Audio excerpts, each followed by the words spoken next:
É um enorme gosto, Dr. Artur Santos Silva, tê-lo como convidado nos meus Aging Back podcasts, mais precisamente no do Envelhecer Conversas na Primeira Pessoa, em que procuro trazer pessoas que têm vidas para contar, com quem queremos aprender, com quem queremos falar, com quem queremos conhecer melhor. E a mim deu-me muita vontade de o conhecer melhor, devido ao seu percurso, e por isso agradeço imenso a sua disponibilidade para estar aqui comigo. Aprecio muito tudo o que tem feito e o tema também que neste momento nos deve preocupar mais, é talvez o problema maior da sociedade portuguesa, são as consequências do envelhecimento da população. Vivemos mais, mas é preciso viver mais com qualidade. Se não se vive com qualidade, é muito duro para o próprio e para os outros e não se justifica. Muito obrigado. E, portanto, agradeço-lhe muito o seu convite.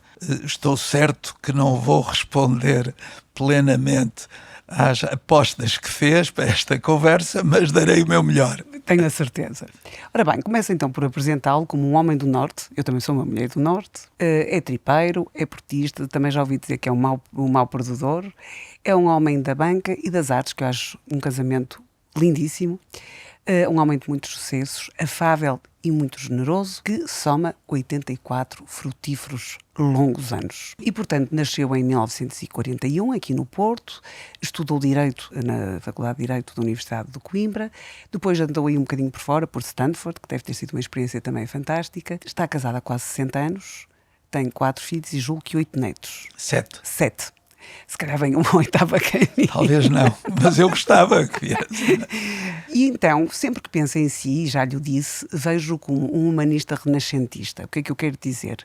Pronto, é um homem realmente de uma grande humanidade e renascentista porque tem muitas aptidões, tem muitos interesses, muitas paixões sociais, políticas, artísticas, financeiras, etc. E eu acho isto sempre um fascínio e realmente são pessoas que a gente encontra cada vez menos com esta riqueza. Não esquecendo, estamos numa sociedade da super especialização, portanto toda a gente é especialista em alguma coisa e eu aprecio mesmo estes assim, humanistas, e um homem que sei que é um coração grande e tenho ouvido aí à boca cheia que é um homem que trata as pessoas muito bem. E isto também é uma coisa rara e muito boa. É um homem culto, é um homem educado, é um homem afetuoso e que teve o privilégio de respirar cultura desde que nasceu. Percebi que na casa onde vivia, portanto, a casa dos seus avós, a casa dos pais, era uma casa em que se respirava cultura e que pode ter feito toda a diferença. E que também acho que houve uma coisa que também terá feito muita diferença, e até isto é uma confidência de uma amiga comum, que é a Rosário Carona, que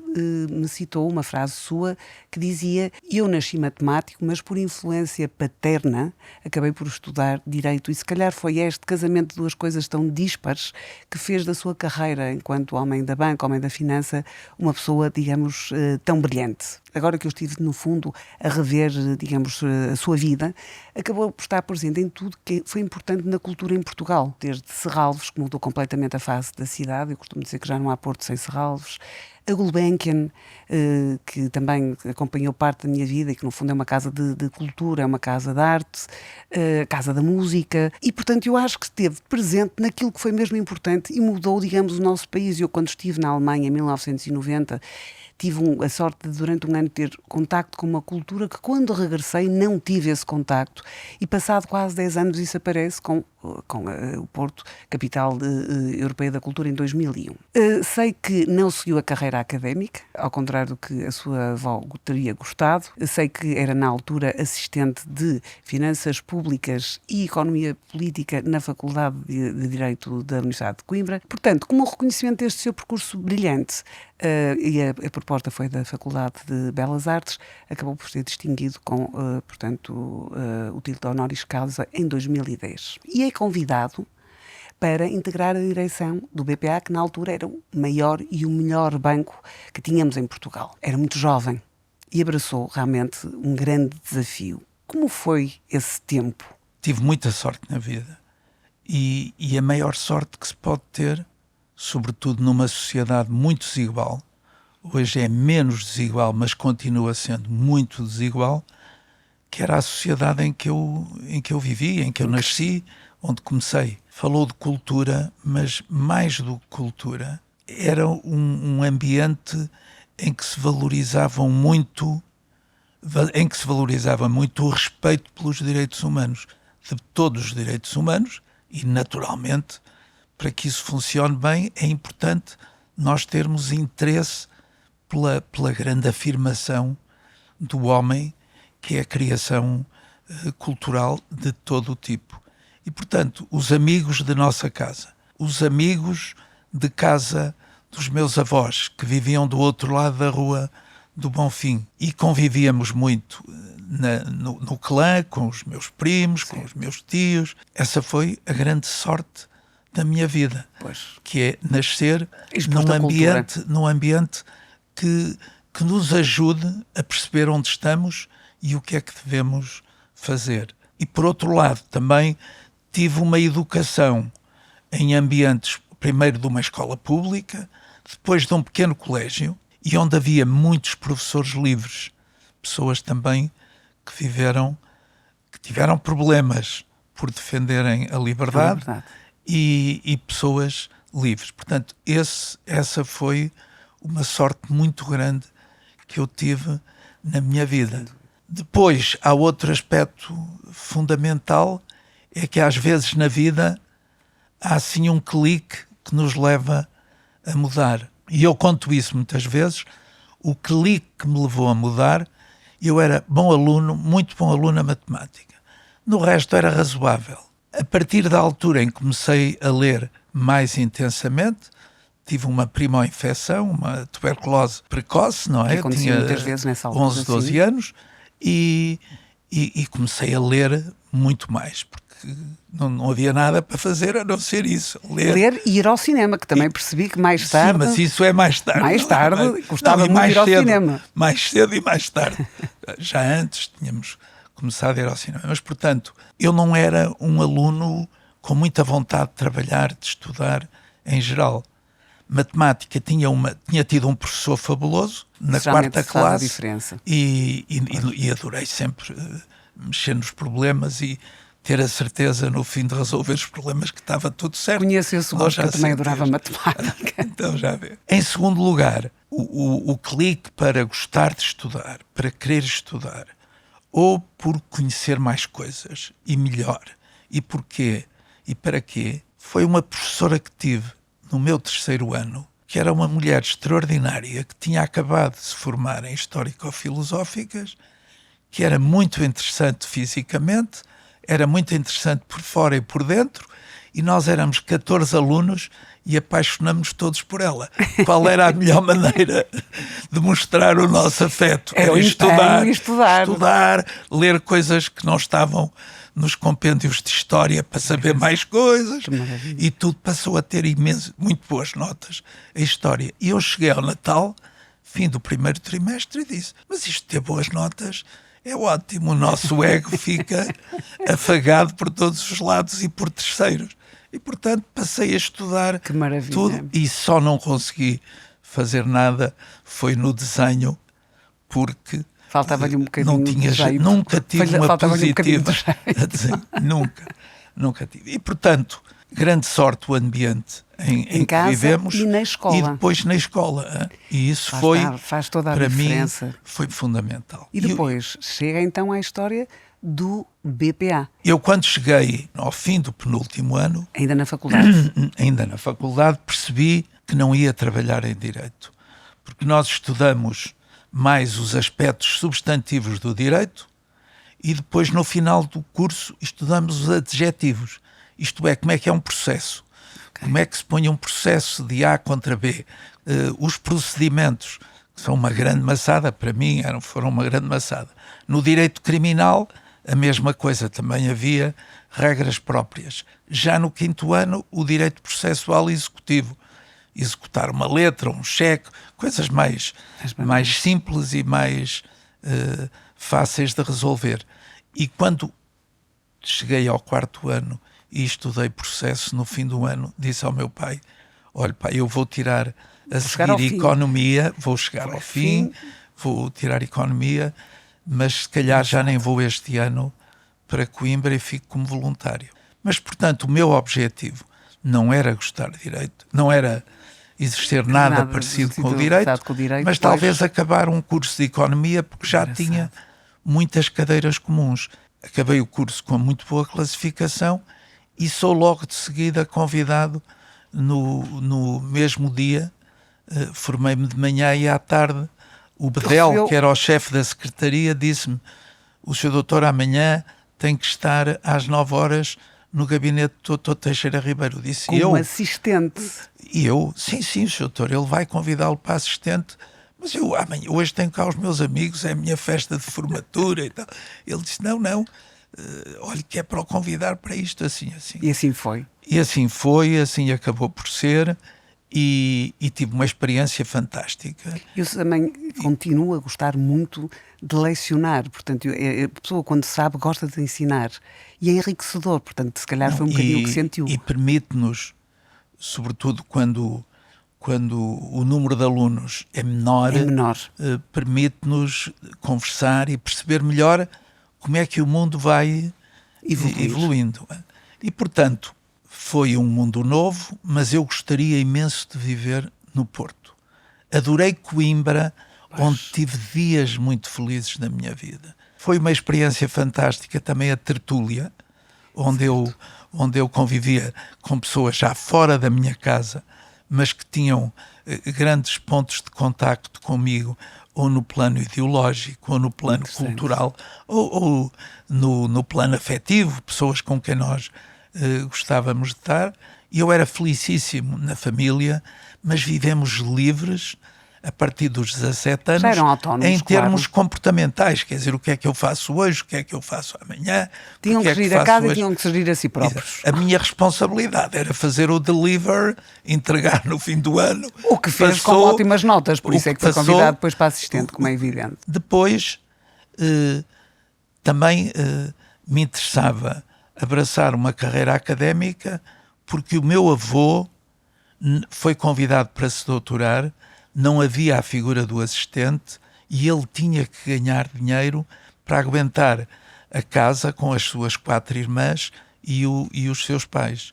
E, portanto, ele não foi professor da universidade, começou por ser professor do liceu para ter logo uma remuneração. Mas o seu avô era médico. Médico. Formou-se em medicina, mas começou a dar explicações com 14, 15 anos. E é portanto, o avô que não consegue ser académico, não porque não tivesse mérito, mas porque não podia iniciar uma carreira que exigia um investimento cujo capital ele não tinha. Em segundo lugar, o meu tio, o mais velho filho do meu avô, que era médico e que era uma pessoa que tinha uma grande tendência para investigar, foi o primeiro grande investigador português na diabetes.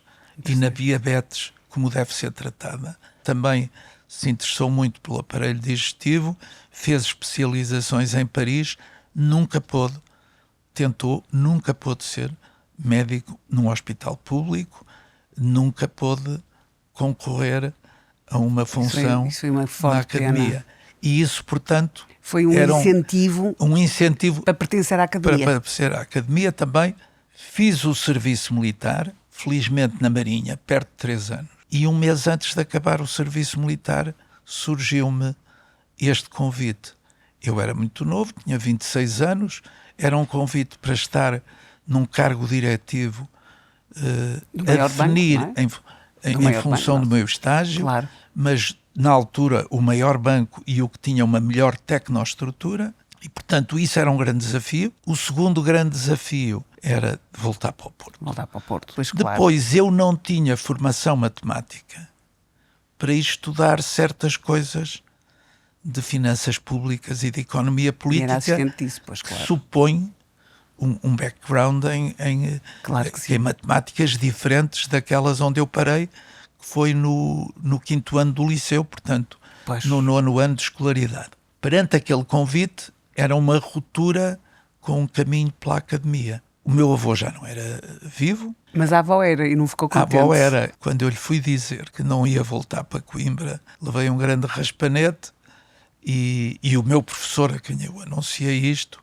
disse-me: tu trocas, você troca-me, não era tu, que isso não era assim. O senhor troca-me por dinheiro, mas vai trabalhar num banco criado por um homem que sabe tanto como nós, porque eu já estive com ele nas termas do Gerês e tivemos grandes conversas sobre economia e finanças, e ele é um self-made man, que era o dono do banco, o grande acionista do banco, Artur Cupertino de Miranda. Ele disse: você vai, mas se arrepender, e se não for depois de um ano, eu cá o espero, mas nunca mais. Não se arrependeu, e eles também não, porque aos 33 anos, ainda outra vez muito jovem, tornou-se administrador do BPA. Não tornei, fui convidado. Foi convidado, sim, mas repare, portanto, isto foi antes da nacionalização, portanto esteve 8 anos no banco. Sim, tive, e realmente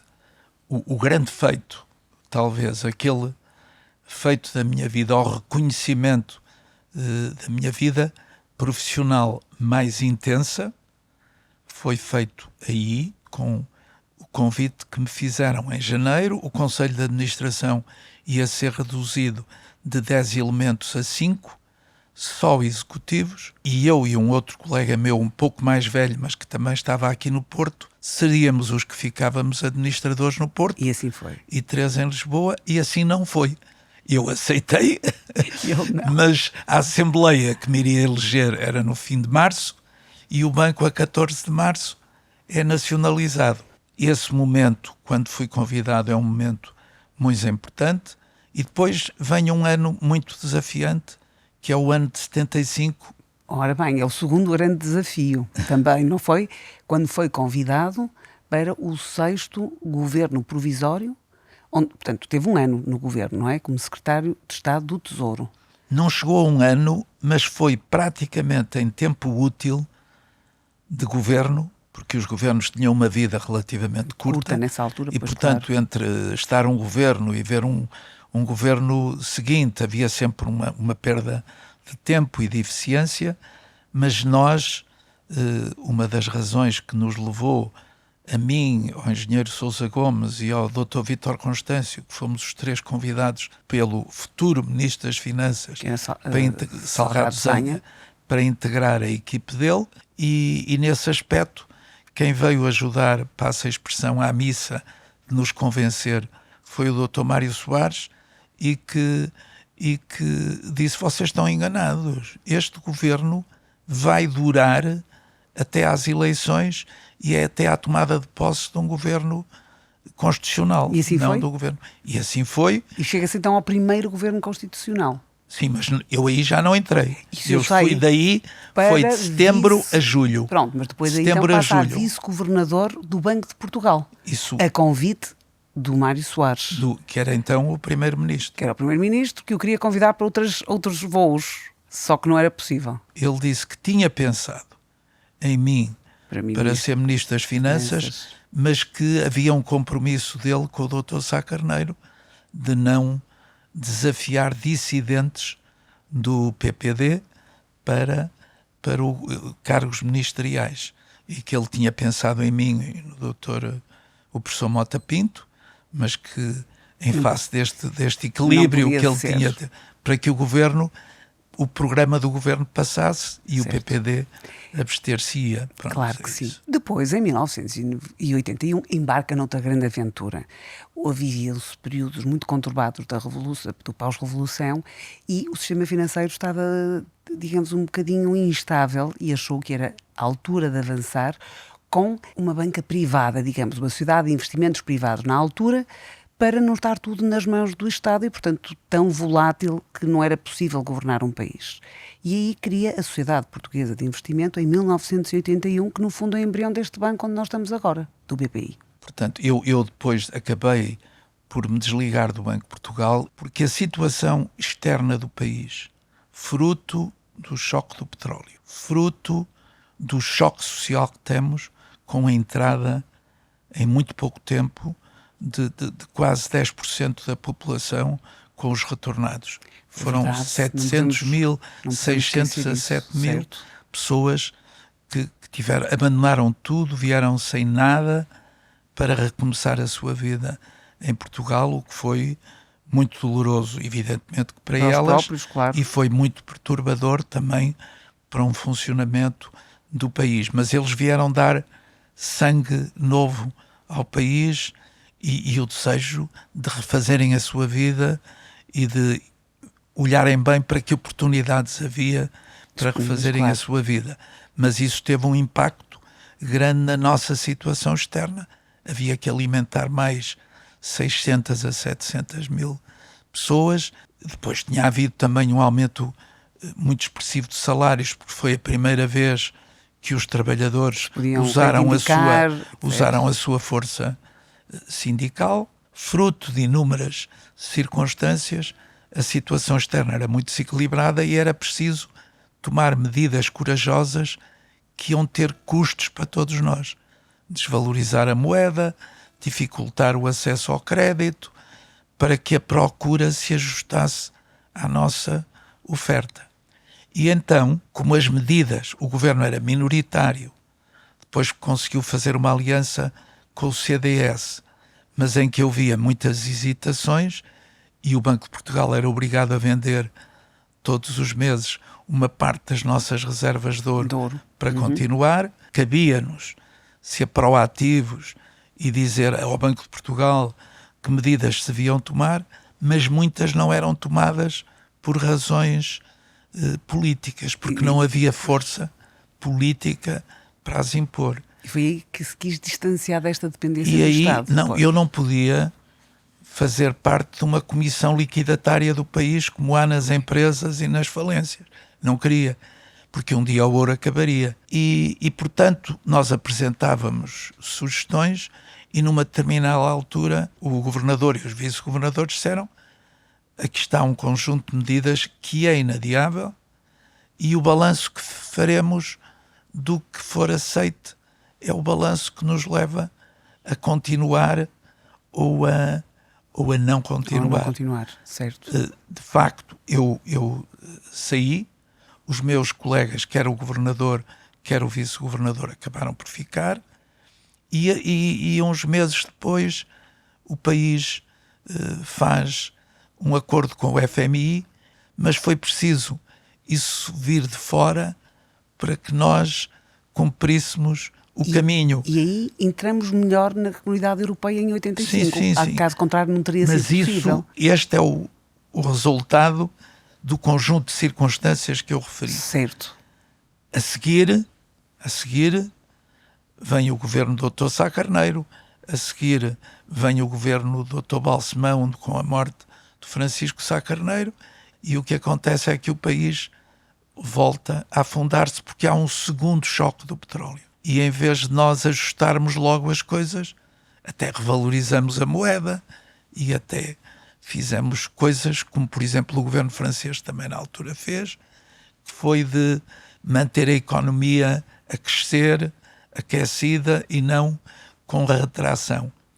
E o país teve um desequilíbrio externo brutal. Foi a única vez em que houve um governo de bloco central, PS, PPD, liderado por Dr. Mário Soares, com o Ministro das Finanças, Hernani Lopes, com grande poder e com grande confiança dos líderes, e foi duro, mas quer no caso anterior, a primeira intervenção do FMI, quer nesta segunda, 83, 85, o país reagiu de uma maneira muito melhor do que se esperava, porque nós portugueses somos fantásticos quando estamos pressionados pelas circunstâncias. Nós fazemos o que ninguém calcula que sejamos capazes de fazer. E, portanto, reequilibrou-se a situação externa de novo e só isso permitiu que entrássemos com a Espanha nas comunidades europeias, no mercado comum. Certo. Quando eu, portanto, saí do Banco de Portugal e recomecei a minha vida, tive a oportunidade de colaborar na Católica no lançamento do curso de Direito, numa das cadeiras que eu tinha dado em Coimbra, moeda e crédito, e agora com uma experiência prática num banco, como foi o Atlântico, já importante. E em Coimbra fui desafiado para dar aulas de economia financeira também em Coimbra, e ao mesmo tempo comecei a pensar: Portugal vai entrar na Europa. Portugal não vai ter um sistema financeiro dominado pelo Estado, porque todos os bancos eram do Estado. Isto é, nós tínhamos de facto o monopólio do Estado, porque todas as instituições tinham sido nacionalizadas. E não era, a não ser três estrangeiras minúsculas. Mas isso faz todo sentido, realmente.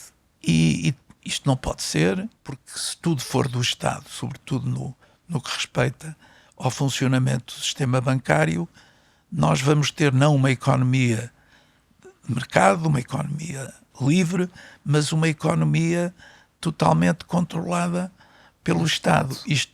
E eu tinha uma experiência muito rica e disse: porque é que não vamos aproveitar na única janela que havia, que era, de facto, as sociedades de investimento eram bancos de desenvolvimento e, portanto, não podiam aceitar depósitos, mas podiam fazer tudo.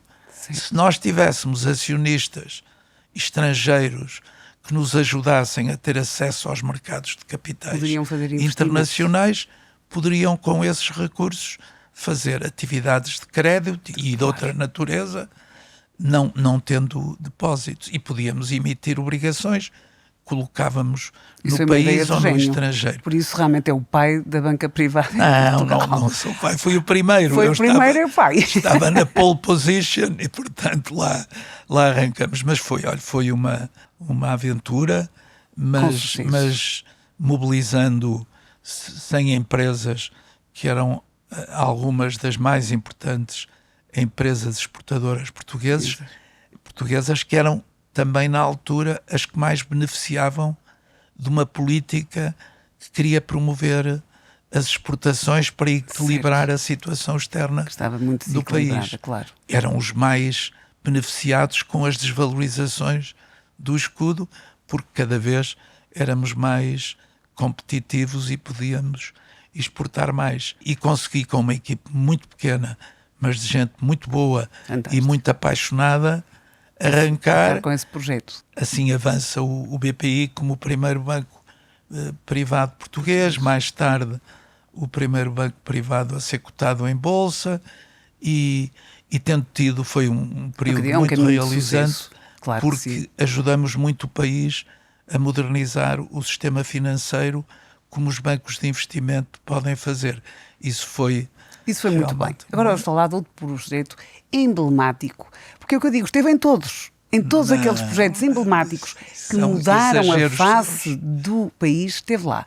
E é um projeto que eu gosto muito, porque realmente sou uma apaixonada por Serralves, e que foi quando, em 1999, o Ministro da Cultura de então, que era Francisco Lucas Pires, se lembrou de o Estado comprar a casa de Serralves ao Delfim Ferreira, que a tinha comprado na altura ao segundo conde de Vizela. Não era só a casa, tudo o resto, e surge a Fundação de Serralves, onde o João Marques Pinto, que dedicou 10 anos em exclusivo da sua vida, era um homem de bom gosto, era um homem de cultura, era um homem de arte, e que no fundo foi uma peça importantíssima em criar, digamos, a Fundação de Serralves e o Museu de Arte Contemporânea de Serralves, e portanto eu gostava muito que me falasse um bocadinho dessa aventura extraordinária que ajudou a fazer também acontecer, porque eu sei. Não, eu acho que foi um processo, grande mérito da Secretária de Estado da Cultura, Teresa Patrício Gouveia, que foi de mobilizar as forças vivas, sobretudo as empresas mais relevantes do país, para o projeto de Serralves, e a maior parte dos fundadores eram fundadores aqui da região norte e sobretudo deste grande perímetro empresarial que há à volta dos 50 quilómetros à volta do Porto, e tudo o fizemos desde logo. Mas não foram só os empresários, falou-me também do Vasco Airão, portanto, que era advogado. Empresários, por um lado, eu estou a dizer, portanto, para a reunião de capital. Depois, uma parte desses empresários ficaram envolvidos no Conselho de Administração, o que foi também muito importante para eles poderem acompanhar um caminho em que tinham acreditado, mas queriam ver realizado. E vieram pessoas da sociedade civil, um notável advogado Vasco Airão, um notável neurocirurgião, António Rocha e Melo, que foram de alma e coração administradores. Outras pessoas logo na fase embrionária, como o Emílio Rui Vilar, que depois teve que sair, mas que esteve na fase inicial, e também o Bernardino Gomes da FLAD, e que era uma pessoa também com grande sensibilidade para os aspectos culturais e que também deu o seu melhor para isso. As grandes figuras dos fundadores e que eram vice-presidentes foram o Fernando Guedes e o João Macedo Silva, da RAR, e realmente eu acho que é o maior sucesso que se conseguiu em Portugal na atividade não lucrativa, porque é uma fundação. É uma fundação, e o objetivo era um objetivo de aproveitar uma estrutura espantosa, porque não havia nenhum museu.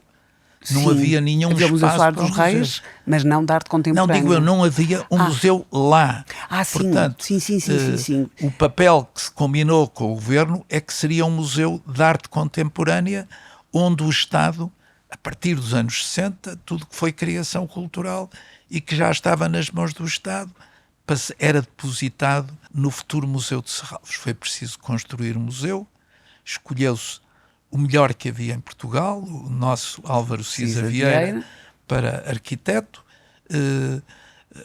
A Fundação, portanto, conseguiu também fundos europeus para financiar esse grande projeto, que foi com todo o cuidado e com todo o talento erguido.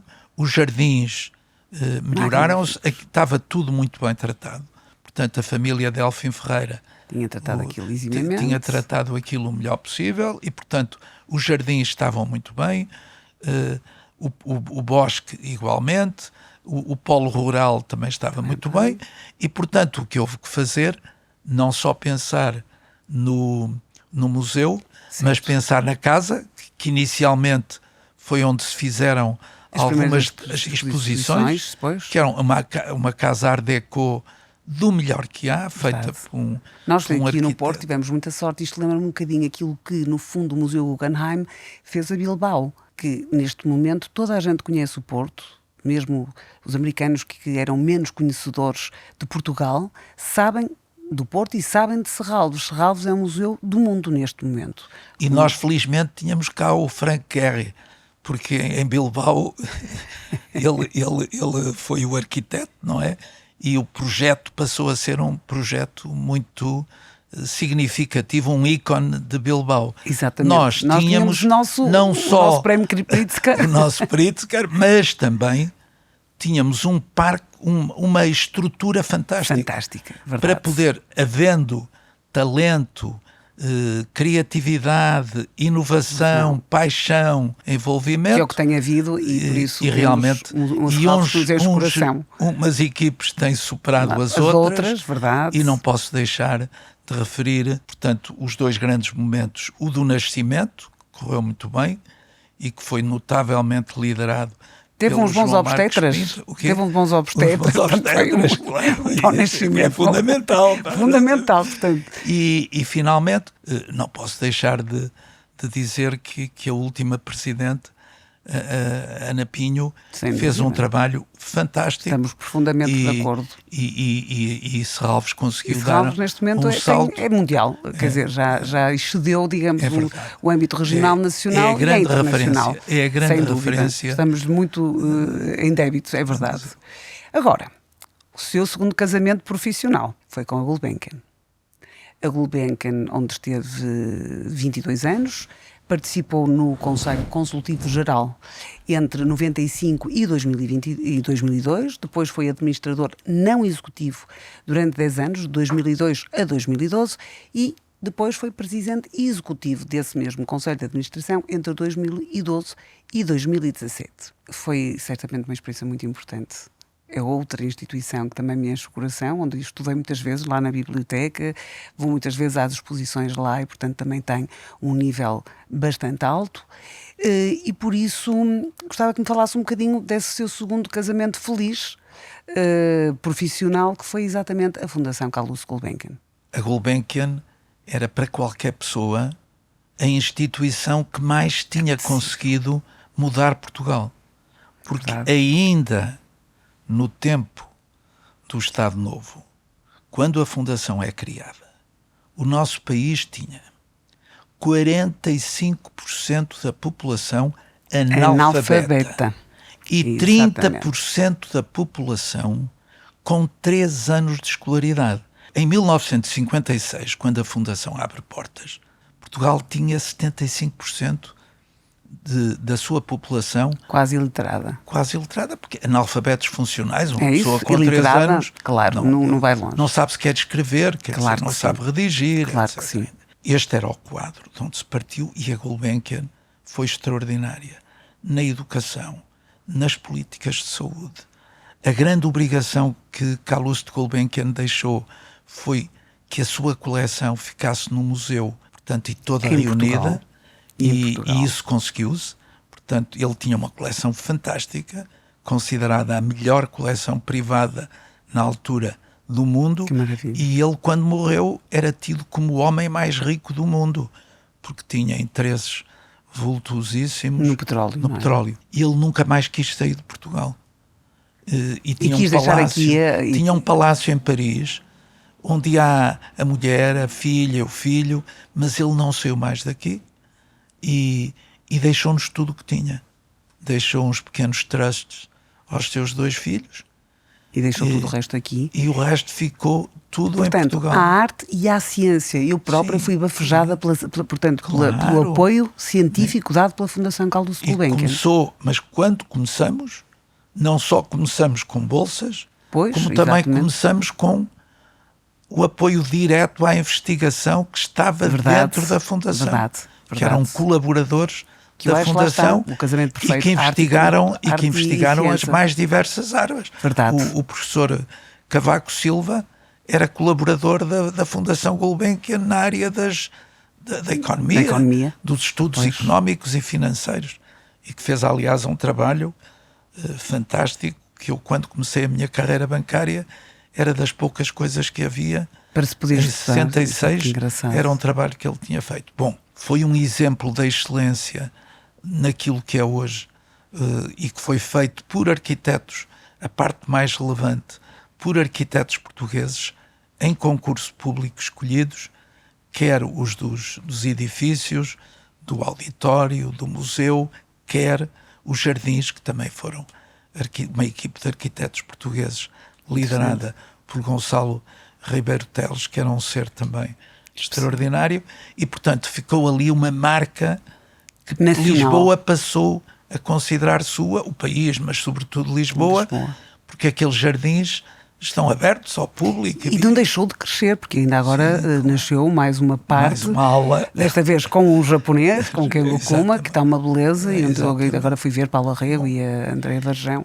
E portanto, para lhe dizer, primeiro, o segundo presidente da Fundação, portanto o cargo era vitalício, quando o Dr. Azeredo Perdigão faltou, foi escolhido como presidente um antigo professor meu, de Novo Coimbra, Ferrer Correia, grande figura, cujos pareceres dele e do professor Afonso Queiroz tinham incitado o filho do Sr. Gulbenkian a não reclamar mais nada da herança do pai, porque ele não tinha razão, porque deveria ser aplicada à lei inglesa, e sendo aplicada à lei inglesa, o decujus, isto é, a pessoa que morreu, pode fazer o que quiser.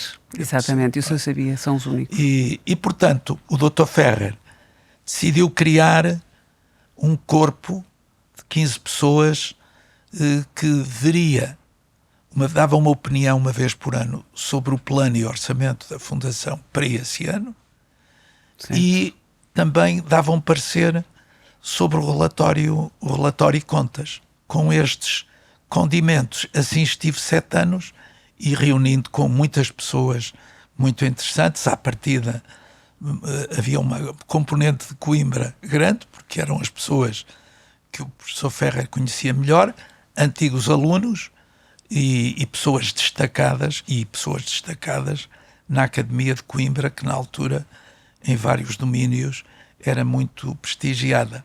Assim, em termos instantâneos, a maior distinção que eu tive na vida foi ter sido convidado para ser administrador da Gulbenkian.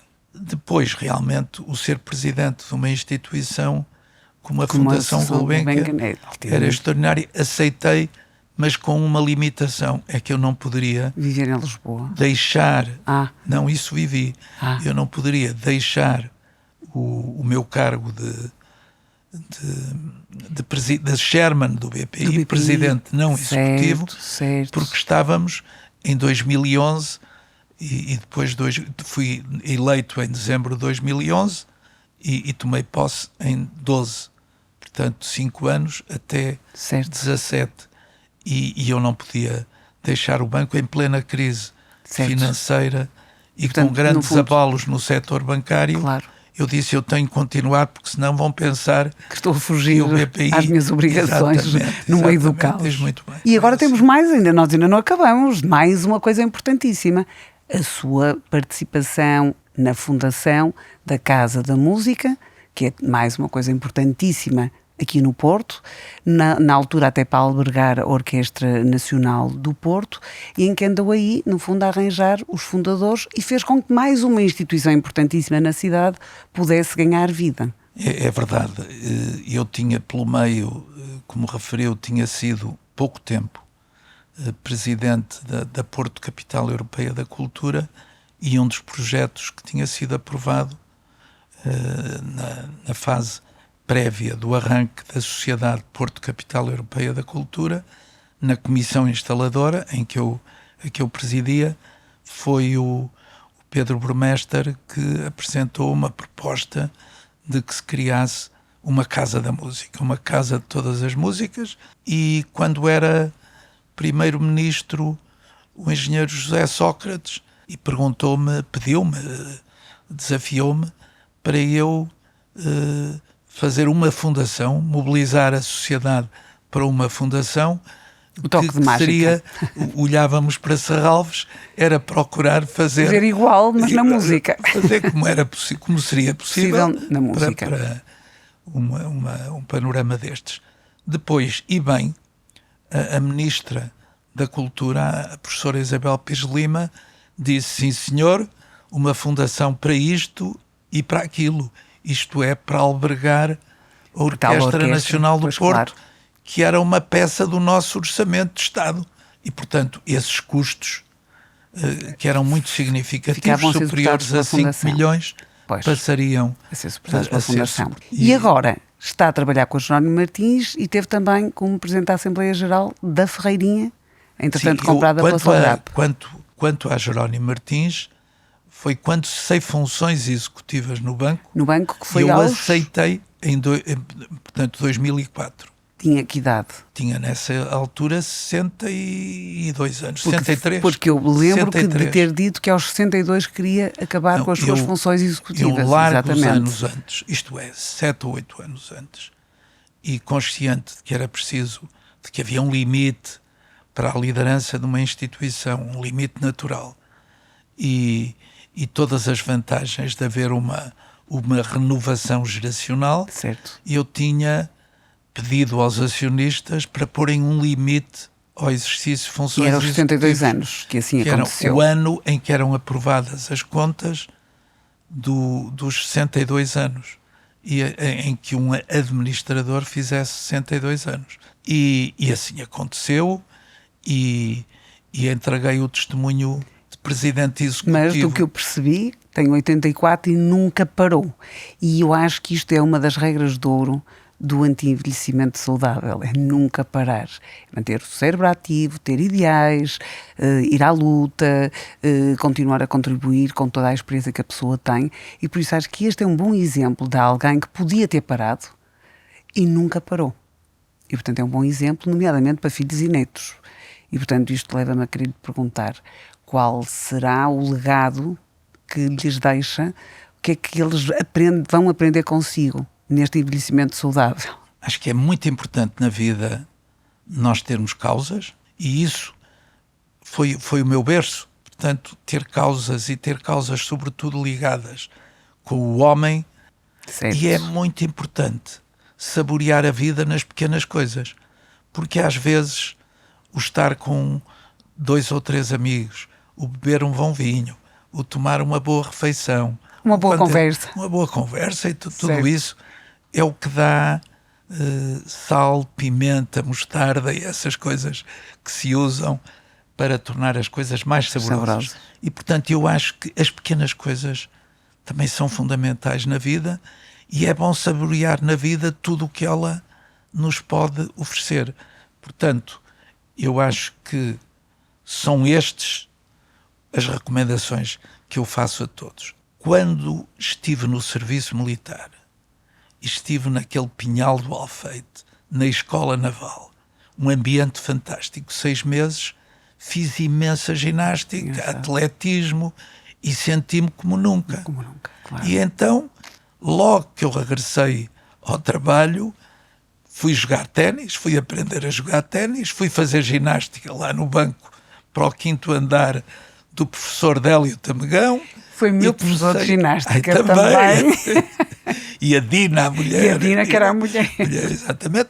E, portanto, comecei a ter atividade física. Foi o serviço militar que me abriu os olhos de que nós nos sentimos muito melhor quando fazemos exercício. Foi isso que eu nunca mais larguei. Muito mais tarde, portanto, vem o ski, que é de tudo o que eu fiz, aquilo que mais gostei de fazer de desporto, que é realmente extraordinário. É uma pena nós não termos condições tão longe da neve. Longe disso e ser preciso ter um certo tipo de recursos para fazer ski.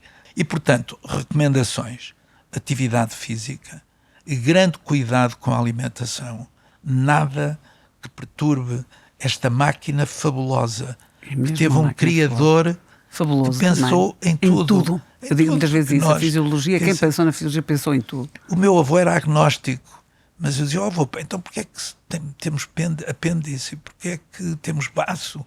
Se isso não... Não, disseram-te que não tinha função nenhuma. Claro que tem. Não há nada que esteja cá mais, tudo tem. Isto foi pensado. Ao pormenor. O Criador, e ele era agnóstico, o Criador fez isto da melhor maneira possível. Portanto, estes são conselhos gerais. Depois caminhamos para uma sociedade, estamos a caminhar para uma sociedade muito isolacionista. Muito complexa. As pessoas não convivem, é verdade. E, portanto, não perder um amigo. Tudo que a vida nos trouxe de amigos, nós não devemos perder. Portanto, é o mais importante capital que temos. E é aquilo que nos vai ajudar mais ao longo da vida. Exatamente. E então, no fim da vida, de que maneira? Com os que forem resistindo. Como diz o Manuel Alegre, num poema fantástico, a uma amiga, no Praça da Canção, a um amigo que morreu na guerra: não mais acenderei o meu cigarro no teu, contigo eu tinha conversas sem interesse, que tinham o interesse de ser tidas contigo.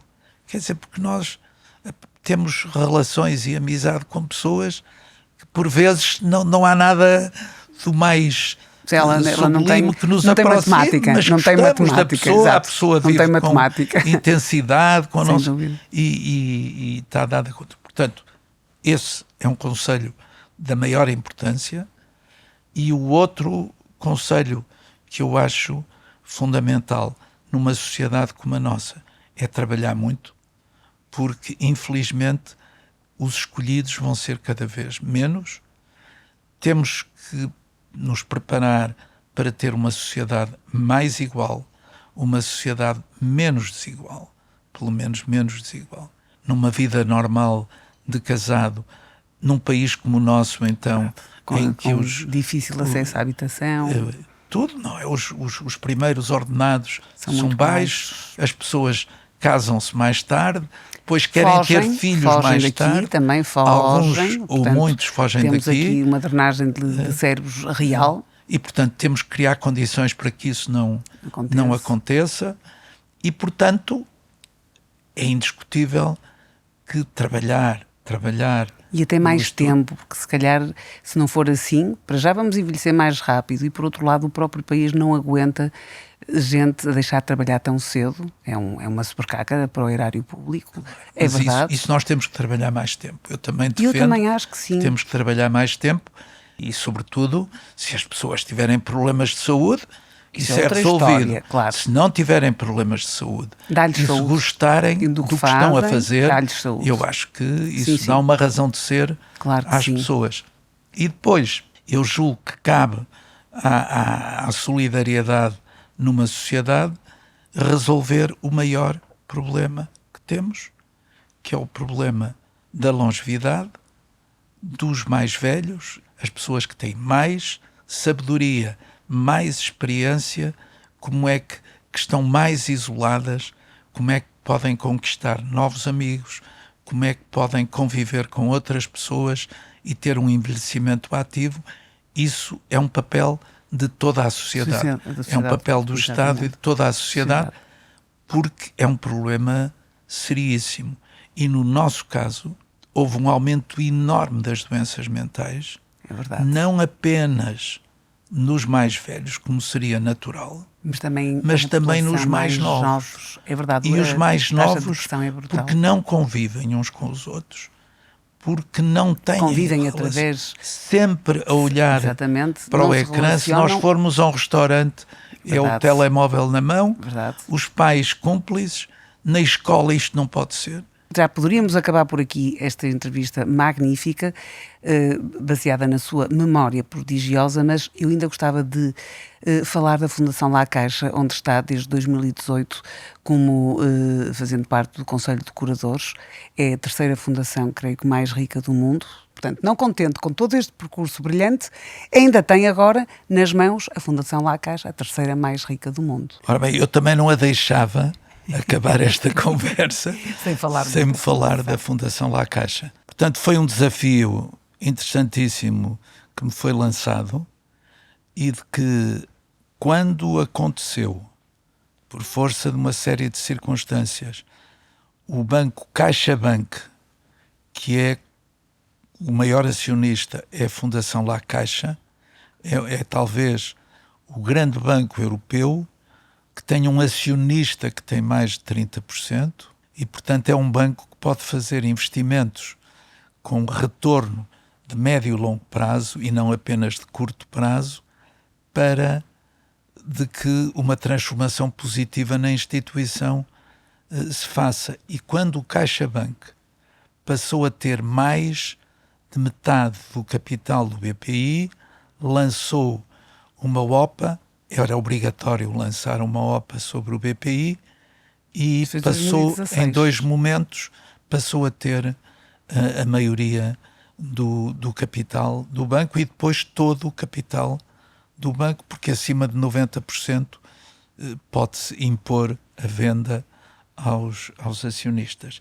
E nessa altura, o presidente da Fundação assumiu que, na proporção do que é a dimensão do banco, CaixaBank e o BPI, Portugal deveria ter em velocidade cruzeiro a mesma relação nas atividades da Fundação. Em atividades grant giving e não atividades diretas, isto é, na concessão de apoios à ciência, à cultura, à área social, à inovação, e naturalmente nas áreas sociais o envelhecimento tem um papel muito relevante.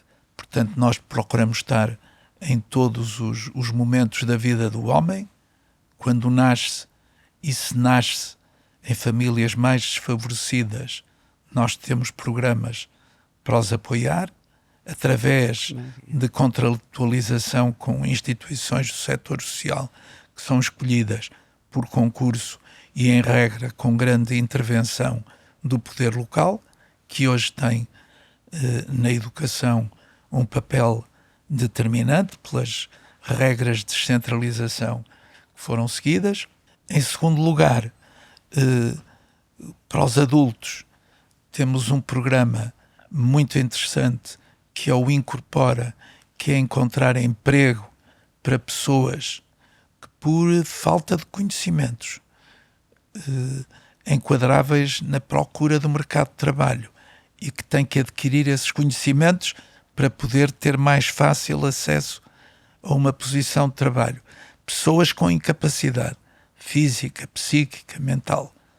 Também temos que fazer com que, até porque as políticas fiscais assim, estimulam as empresas a fazê-lo, a contratar pessoas com incapacidade. Portanto, esse programa é um programa também muito importante e é já na fase adulta. Para a fase dos mais velhos, dos maiores, como se diz em Espanha. Portanto, nós temos não só estruturas próprias, onde temos programas de envelhecimento ativo muito variados, trabalhos manuais, atividades físicas e todo tipo de aquisição de melhores conhecimentos no mundo digital, tudo aquilo que é possível.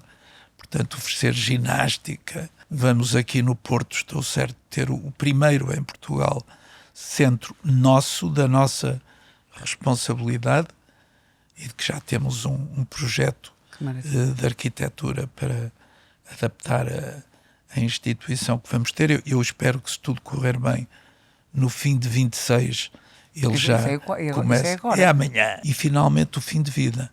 As pessoas querem morrer em casa, mas se não morrerem em casa, devem morrer com assistência adequada, psíquica, social e humana.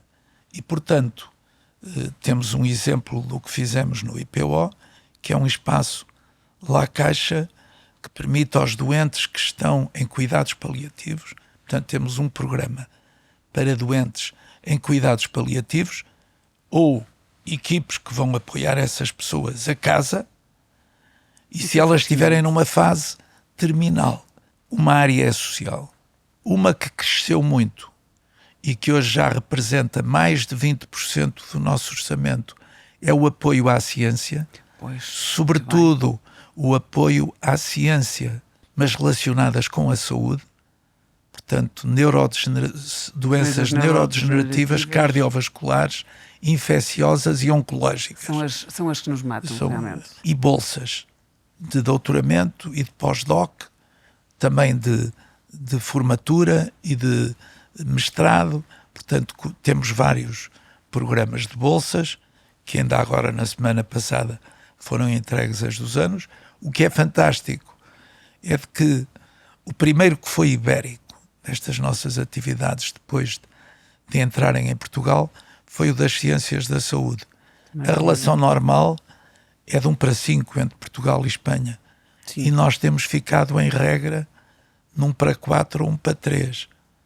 E, portanto, também tivemos uma colaboração da FCT, na altura o ministro era Manuel Leitor, e nós fazemos, em cima dos concursos, que por vezes têm 600, 500, 700 projetos, nas 4 áreas, nós, uma coisa que conseguimos foi que os projetos que são os melhores, dos melhores, suponha, há 60, 70, que vão à plataforma final ser avaliados e ser apresentados.